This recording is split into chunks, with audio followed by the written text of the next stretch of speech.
नमस्कार, one India Hindi में स्वागत है। मैं हूं राम विश्वकर्मा। पिछले एक महीने से ज्यादा लंबे समय से जारी रूस और यूक्रेन के भीषण युद्ध के बीच एक ऐसी खबर आई है जिसने दुनिया भर का ध्यान अपनी ओर खींच लिया है। दरअसल ये खबर ही ऐसी है जिसकी उम्मीद कम से कम इस वक्त तो नहीं ही की जा रही थी।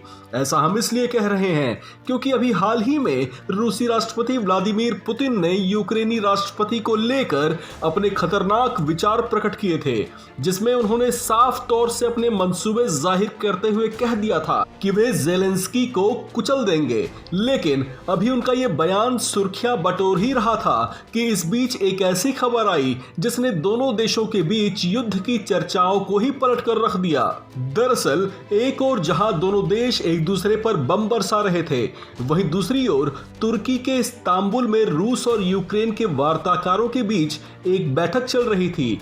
बैठक को लेकर ये कहा जा रहा है कि वो सकारात्मक रही है। रूस की ओर से मुख्य वार्ताकार मेंडिस्की ने इसे लेकर एक बयान जारी किया जिसमें उन्होंने कहा है कि अब जल्द ही दोनों देशों के राष्ट्राध्यक्ष इस युद्ध को खत्म करने के लिए मुलाकात कर सकते हैं। हालांकि रूस की ओर से मुख्य वार्ताकार रहे मेंडिस्की ने यह भी कहा कि यूक्रेनी राष्ट्रपति ज़ेलेंस्की और रूसी राष्ट्रपति व्लादिमीर पुतिन की होने वाली संभावित मुलाकात से पहले दोनों देशों के विदेश मंत्रियों के बीच एक बैठक होगी।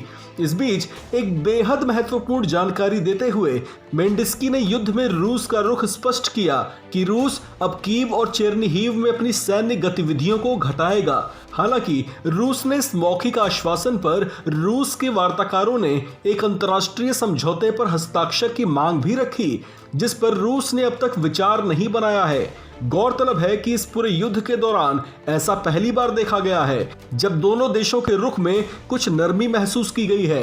दोनों देशों के वार्ताकारों की इस सकारात्मक बताई जा रही चर्चा के बाद अब माना जा रहा है कि युद्ध अपने समापन की ओर बढ़ता देखा जा सकता है।